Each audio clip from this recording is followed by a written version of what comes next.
Chapter 59, The Night That Changes Them. The sky over the Atlantic didn't look like a ceiling tonight.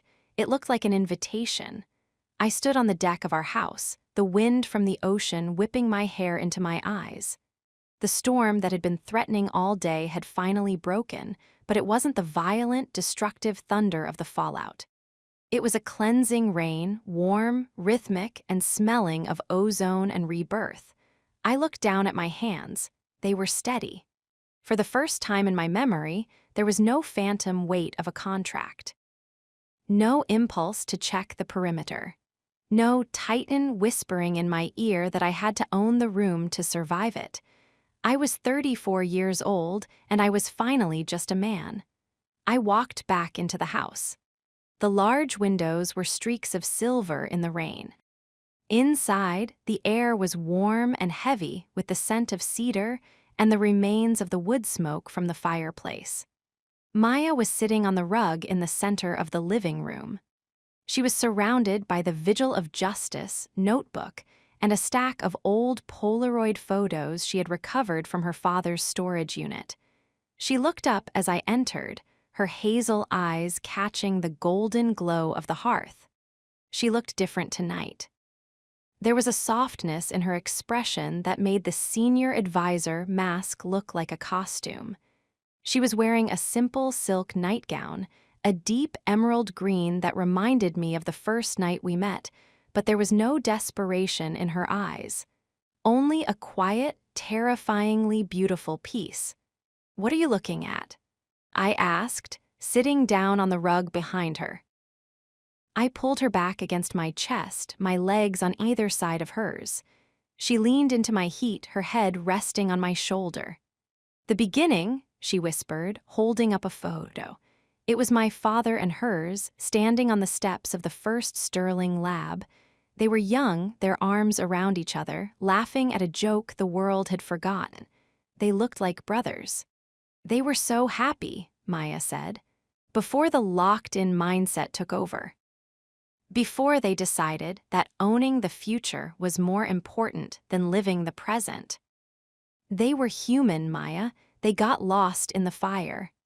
I reached around her, my fingers interlaced with hers over the photograph, but we found the way out. "Did we?" she asked, turning her head to look at me. Her lips were inches from mine, her breath a warm mist in the cool air of the room. "Is the fire really out, Alexander? Or are we just the only ones who know how to dance in it?" I looked into her eyes, and the consultant and the husband both vanished. There was only the raw, unshielded hunger for the woman who had saved my life. "The fire is never going to go out, Maya," I growled, my voice dropping to that low, primal register. "Because it's not a corporate war anymore. It's us." Maya POV. The night shifted then. It wasn't a sudden explosion. It was a slow, agonizingly beautiful transition from the future talk to the presence. Alexander didn't pick me up. He didn't carry me to the bedroom. He stayed right there on the rug, his hands sliding down to my hips, pulling me flush against him. The silk of my gown was a thin, useless barrier against the hard, demanding lines of his body. "No more rules," he whispered against my neck. "No more equal ground. I want to show you exactly how much I love the woman who owns me." He leaned me back against the floorboards, his body a heavy, protective weight over mine. The seductive tension that had been building since the Hamptons dunes finally reached its breaking point. I reached for him, my hands finding the buttons of his shirt with a frantic energy I hadn't felt in weeks. I wanted him unraveled. I wanted to see the man who had knelt in the study, the man who had bled on the mountain, the man who had chosen me over the empire. He touched me with a reverence that made my skin hum. This wasn't a reclamation or a conquest. It was a fusion. In the flickering light of the fireplace, with the rain drumming against the glass, we crossed the final line. Every kiss was a chapter of our story. The first night at the gala, the locked-in contract, the private elevator, the Zurich fire, the London rain, it all culminated in this moment, a slow, deep, and absolute surrender of the soul. Alexander moved with a synchronization that no mapping algorithm could ever replicate. He followed the rhythm of my breath, the arch of my back, the way my name sounded when it broke from my lips in a ragged gasp. He wasn't the steward tonight. He was my husband, my partner, my home. As we reached the peak together, I felt a surge of emotion so intense it was almost a physical pain. It was a merging of souls, a crossing of the final line where I and you became us. In the dark of the Hamptons night, surrounded by the silence of the house we had built, we finally became unbreakable. "I love you," Alexander gasped, his forehead resting against mine. "I love you too," I whispered, my fingers digging into his back. But as the heat of the moment began to settle into a warm, glowing ember, I felt a sudden, sharp clarity. It was a realization that didn't come from the mind, but from the marrow. I looked at Alexander and I saw the future, not the corporate one, not the scientific one. "Alexander," I said, my voice trembling. He was kissing the hollow of my throat, his eyes closed. "Something is different." He pulled back, his brow furrowed in concern. "Are you okay? Did I hurt you?" "No." I sat up, pulling the silk throw around my shoulders. I looked at the Vigil of Justice notebook, then at the moon reflecting on the waves. "The claim, Alexander, it's not just about us anymore."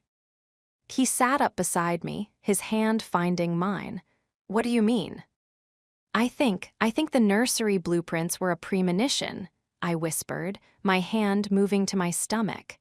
Alexander went deathly still. The tightened jaw went slack, the steward eyes widened with a look of pure, unadulterated shock that quickly transformed into an incandescent joy. "Maya," he breathed, his hand moving to cover mine.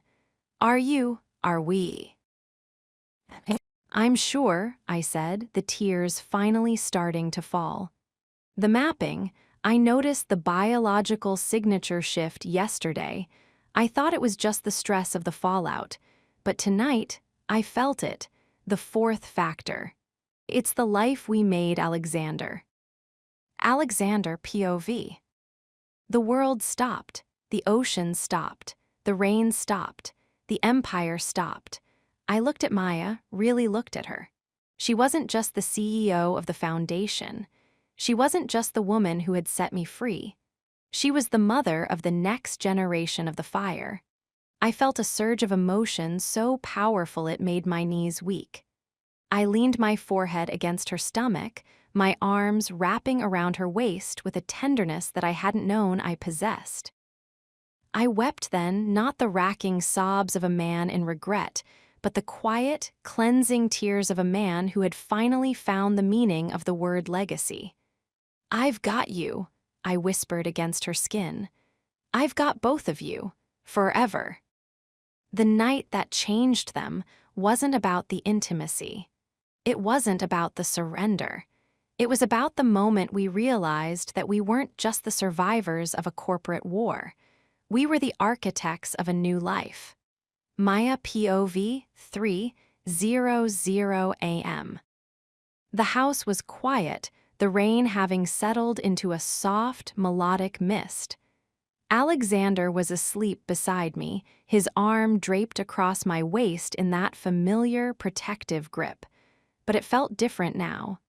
It didn't feel like a claim, it felt like an anchor. He looked peaceful, the tension of the last decade finally erased from his face. I stayed awake, watching the shadows on the ceiling. The locked-in era was a memory. The fallout was a foundation. The claim was our reality. I looked at the gold band on my finger. Tomorrow, we would go back to the city. I would lead the foundation, and Alexander would provide the consultation. We would face the press, the board, and the global challenges of the sterling revolution. But we would do it from a place of strength. We would do it knowing that at the end of the day, we had a house with big windows and a future that belonged only to us, and the life we were carrying into it. I reached out and touched Alexander's hand, my fingers curling around his. We didn't need to own the room, because we were the room. Alexander POV morning. I woke up to the sound of coffee and the scent of the sea. Maya was standing at the window, a mug in her hand, her hair a messy bun, her ivory robe loose in the wind. She looked like the future. I got out of bed and walked over to her. I didn't say anything. I just wrapped my arms around her from behind and buried my face in her neck. "What are we doing today, CEO Sterling?" I asked softly. Maya turned in my arms, her hazel eyes dancing with a lethal, beautiful joy. "Today," she said, "we're going to the Sterling Research Center. I have a board meeting with the UN Commission, and then we're going to buy some paint." I laughed, a real, rich sound that echoed through the house. "What color?" "Something bright," she whispered, pulling me into a kiss. "Something that looks like the morning." We walked out of the bedroom, hand in hand. The locked-in era was a memory. The night that changed them was our foundation, and as we stepped out onto the beach, I realized that I had finally achieved the ultimate Blackwood goal. I had secured the only asset that was ever truly worth keeping, and her name was Maya. Maya POV, end of chapter 59. The sun rose over the Atlantic, a brilliant, unshielded gold. I looked at the ring on my finger. It was just a band of gold, but it was the strongest thing I'd ever seen. I looked at Alexander, and I saw my husband, my partner, and my equal. We were no longer locked in. We were just us, and the world was ours to explore, together. Final chapter, chapter 60, epilogue, The Woman Who Owns Him.